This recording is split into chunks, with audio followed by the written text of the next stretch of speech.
welcome all of you here today, and we thank you for mourning with us. I have a small team of Multimedia Group Limited with me here today to pay our tribute to our brother Komla Apeke Dumo. It was few minutes after 3 p.m. and the Joy newsroom was bubbling as usual. Even with the skeleton team on a Saturday, the newsroom was far from a funeral. Real Madrid were in action and so too were Arsenal. The shouts as usual were loud, the jeers thundering.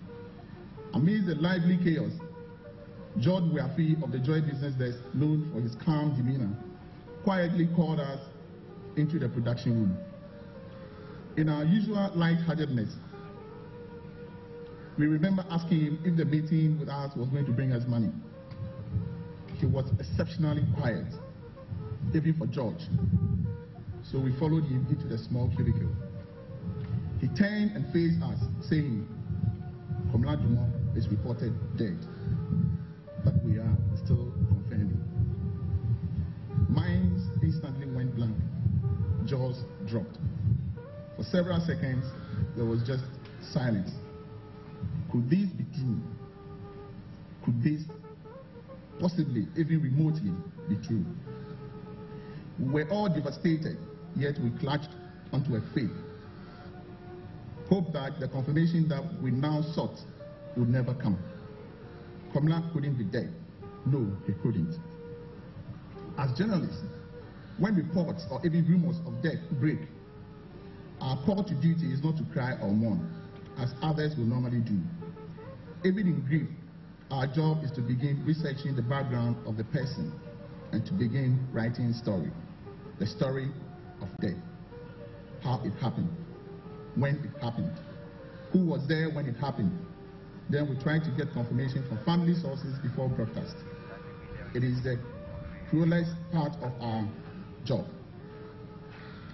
But here we were, digging to write a story of death, not of a distant politician or a distant celebrity, but the story of the death of Komla Apeke Dumo, a colleague who was a role model to many and whose towering credentials remained indelible.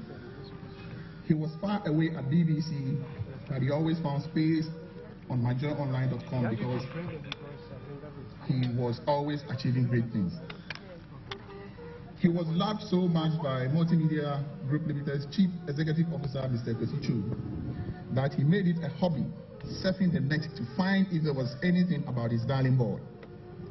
And when he found it, he would either call or send a link of that story and demand it be placed on myjoyonline.com and given all the prominence it deserved. On Saturday, 18 January 2014, Katie, as we affectionately called him, failed to send a link. He failed to call. It was a story about Komla, but it was a story too hard to break. He probably never found the strength to confirm it. We did get a confirmation from a family friend of Komla's, but we still could not break the story. We had to wait for the family confirmation. That is the convention. It was the most difficult 2 hours of our careers in journalism. We had the confirmation from an impeccable source. Social media was inundated with reports about the death. Our phones were ringing ceaselessly with friends and family members calling to find out if it was true. Praying against the confirmation didn't even seem to be working. It had to be true. Komla was no more. We were grieving and yet had to craft a story we were unwilling to broadcast. As the calls came, so too did colleagues in other departments flooding into the newsroom to find out if what we were hearing was true or just rumor. But the atmosphere in the newsroom did little to comfort those who held hopes that it was just a distasteful hoax. They had heard the news, read about it from several other sources, but Joy FM, where Komla was nurtured and groomed for global success, had not broken it. its website, myjoyonline.com, had not published it. Some prayed that Joy News would never break the sad and unfortunate news, because if it did, it would have sealed a heart-wrenching piece of information so early in the year. At 5:30 p.m., Joy FM through George Weafi and Elton John Brobe broke its long, forced silence and announced the death of their most beloved, Komla Dumont. MyJoyOnline.com published it almost simultaneously. Messages started pouring in.